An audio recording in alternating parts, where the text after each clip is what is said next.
कालीन से लेके अपने डिनर तक की पूरी वीडियो बनाया है, उसको भी आप इस यूट्यूब चैनल पे देख लेते हैं। और इसी से संबंधित जुड़ी हुई एक कहानी है कि मैं लोगों को बोलता हूं कि हमको बकरी की तरह लगातार खाते रहना चाहिए। मतलब मित्रों, बकरी ही एक जीव है जो लगातार खाती रहती है, वो कभी झिकती नहीं। झिकनी मतलब कभी उसकी उदर की पूर्ति होती नहीं। जब जितना भी खिलाते रहो बकरी लगभग लगभग लगभग लगभग खाती रहेगी। तो मित्रों, एक बार एक राजा थे। चूंकि राजा लोग बड़े अच्छे होते थे, बड़े समझदार होते थे, बुद्धिमान होते थे, बड़े मतलब पुरुषार्थी होते थे। तो एक दिन एक राजा के मन में एक विचार आया कि मैं अपने राज्य में देखना चाहता हूं कि बुद्धिमान व्यक्ति कौन है। तो बुद्धिमानी की व्यक्तियों कई तरीके से परीक्षा ली जा सकती है, हजारों तरीके हैं बुद्धिमानी की परीक्षा लेने के लिए। तो उनके मन में एक फार्मूला आया। तब उन्होंने बहुत चिंतन किया तो उनके मन में एक फार्मूला आया कि बकरी लगातार कुछ खाती रहती है और हर व्यक्ति के भी बकरी तरह खाने की आदत बनी हुई है। तो उन्होंने कहा कि बकरी को जो व्यक्ति खाने से संतुष्ट करके लाएगा, हम उसको बुद्धिमान मान लेंगे। तो मित्रों, मैं ये नहीं कह रहा हूं कि जो व्यक्ति सिर्फ बकरी को खाने से संतुष्ट कर दे वही बुद्धिमान है।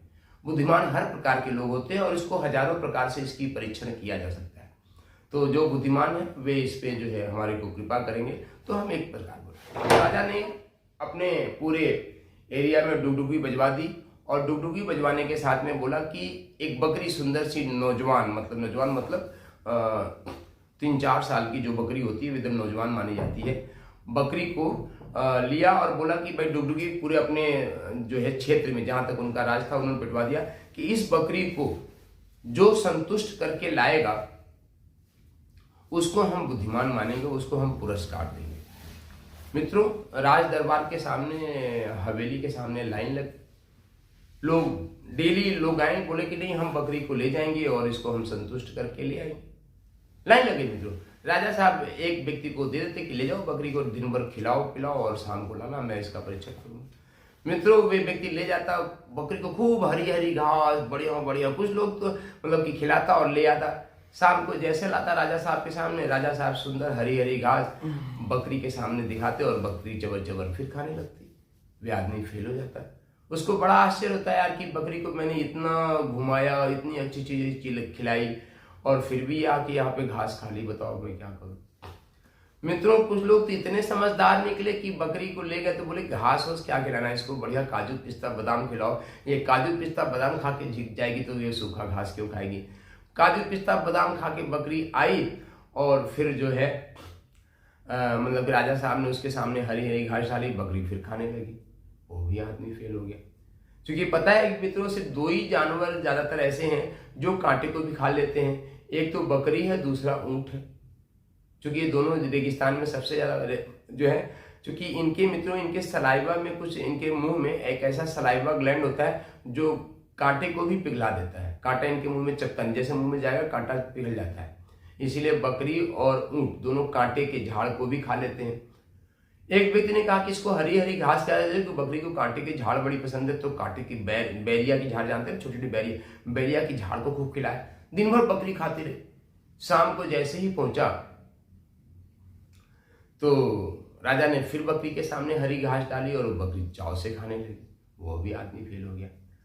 मित्रों, इस पूरे तमाशे को एक व्यक्ति पहले दिन से बड़ी समझदारी से देख रहा था। वे कुछ कर नहीं रहा था और वे जो बकरी को ले जाते थे उनके साथ भी जाता था।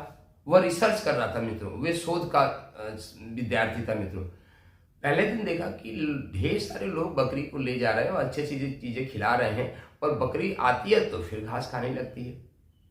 अर्थात अब बकरी को रोका कैसे जा सकता है।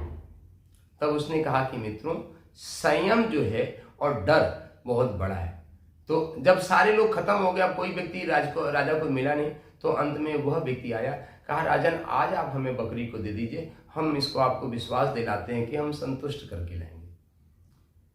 राजा ने कहा कि अभी तक तो कोई संतुष्ट करके लाया नहीं, मैं डेली हरी घास देता हूं और ये खा लेती है, तो अभी तक तो कोई नहीं। चलो तुम कह रहे हो तो तुमको भी एक बार तुम्हारे ऊपर भी आजमा लेते हैं, चलो तुम भी ले जाओ।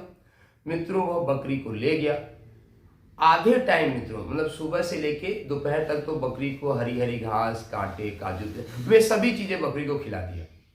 जब बकरी को लगा कि हाँ जितनी आवश्यकता होती है, आवश्यकता के अनुसार उसको जब भोजन मिल गया, तब उसने एक नया फार्मूला निकाला मित्रों। क्या? एक बढ़िया सा डंडा लिया, जैसे हमारे नटवर गोपाल जी है ना, ये ऐसे नटवर गोपाल जैसा लिया और बकरी के सामने लेके बैठ गया और बकरी को ढेर सारी हरी घास डालता, कांटे की झाड़ डालता, और जैसे ही बकरी उसको मुंह लगाने की कोशिश करती, बकरी को एक देता, तुरंत एक उसके पीठ पे जो है दे ही देता। जब भी मुंह लगाया बकरी, तब उसको पीठ पे दे देता। अब मित्रों बकरी इतनी डर गई खाने से कि उसको पता चल गया जैसे ही मैंने खाने को मुंह लगाया कि हमको एक डंडा पड़ा। बकरी एकदम डर गई मित्रों। शाम की बात हो गई। अब वह व्यक्ति जो है, अब इसको आप समझदार व्यक्ति कह लीजिए था, और वह राजा साहब के सामने बकरी लेके आया। कहा, बकरी राजन, ये बकरी आज पूरी तरीके से संतुष्ट है, आप इसको कुछ भी खिलाइए नहीं खाइए। और किया क्या, चालाकी क्या किया मित्रों, वह डंडा लेके जो है ऐसे करके जो है वह राजा के बगल में बैठ गया। अब राजा भी डेली की उसकी हैबिट थी, क्योंकि हमारी मस्तिष्क भी एक मैकेनिज्म पे चलती है। राजा ने हरी घास जो है बकरी के सामने किया। एक तरफ बकरी घास देखे और दूसरी तरफ वो डंडा देखे मित्रों, जैसे हमारे ये नटवर गोपाल जी हैं, और बकरी मुंह फेर ले। बार बार राजा जो है उसके सामने कर रहे हैं, कुछ हरी पूरी घास के सामने, राजा भी कुछ अच्छी चीजें उसके सामने रखी, पर बकरी देखे तो, पर खाने के लिए जो है मुंह नहीं लगा, क्योंकि उसको पता था कि जैसे मैंने खाने के लिए मुंह लगाया, हमको एक डंडा पड़ा। और चूंकि वो सामने डंडा लेके बैठा हुआ था, वहां पर डंडा दिया नहीं, बस खाली लेके बैठा हुआ था। और मित्रों राजा ने बहुत प्रयास किया, पर बकरी ने कुछ नहीं खाया। तब जो है राजा को लगा कि भाई ये आदमी तो बड़ा समझदार है। राजा भी उसको प्रणाम किया, कहा, महापुरुष, आप तो बड़े समझदार आदमी हो, बकरी को अभी तक हमारे राज्य में किसी ने संतुष्ट नहीं कर पाया था, और आपने कैसे संतुष्ट कर दिया, ये हमको विधि तो बताओ। वह समझदार ने व्यक्ति कहा, राजन, बकरी तो अब संतुष्ट हो गई ना, अब आप इस बात को नहीं पूछो तो ज्यादा अच्छा है। बोले तो राजा ने उसको आश्वासन दिया कि यदि आप कारण बता दोगे तो भी आपको पुरस्कार मिलेगा, और मैं आपको कुछ कहूंगा नहीं, आपको कोई दंड भी नहीं दूंगा। क्योंकि पहले राजा लोग दंड भी दे दिया करते थे, मृत्यु दंड भी दे दिया करते थे, उसमें उनको अधिकार था।